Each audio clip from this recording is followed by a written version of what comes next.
Ashama harka fuunee kabajamtootaa fi jaalatamtoota hordoftoota Nuurtuub.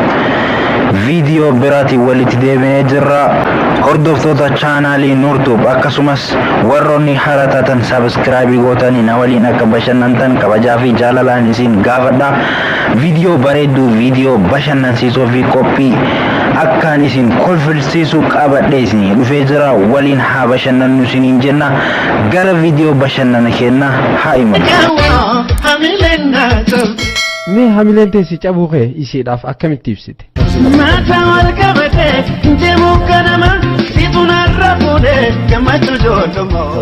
Haagamee wajjin jireenya keessan kan duraanii akkamitti nuuf ibsitame?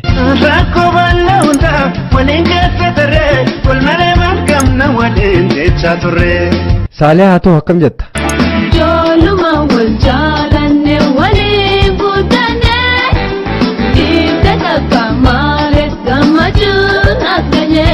Dua sembooda maal tuumame? Mee qamarratti nuuf ibsi. Sanuunni hanqatee abjuudatti haftee maqaan xiyya qalloo wiidhanatti galtee. Nama gaddisiisa. Garuu maaltu isin jidduu seene? Jechi nama badan biyya nama badan. Manguddummaan fixachuuf hin yaalle? Meenyuma yaade waliin nu dhiyeessa. Meeqamtu nu yaade waliin nu dhiyeessa. Hundi hamtuu yaade gargar nu fageessa. Mee yoon innan walitti isin araarsoo? Tole gaa Qamar Yusuf bilbila irratti nuuf turi. Mee takka gara Saaliyaa Saamiitiin bilbilaa. Hello Saaliyaa. Hello. Saaliyaadha? Ana. Mee Saaliyaa Saamii abbaa mana keetii kan duraanii Qamar Yusufiin maaliif adda baatan?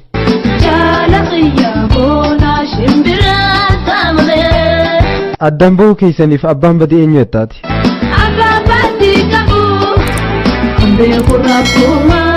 Garuu namoonni baay'een Saaliyaatu balleessee jaanii bara.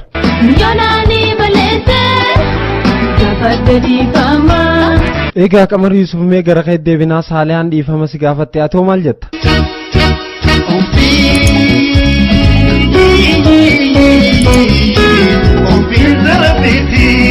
Saaliyaa mee araaramuu keessaniif maaltu si dhaga'ame? Du'a walitti maramtanii? Qamar ati akkam jetta?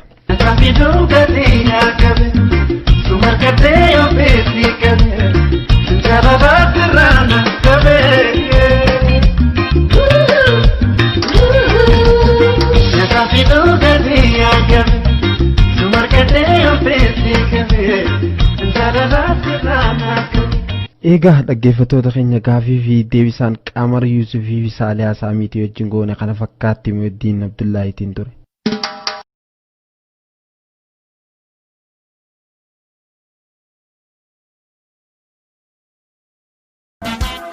Bishaan taatee deebatee dhugeen bahu.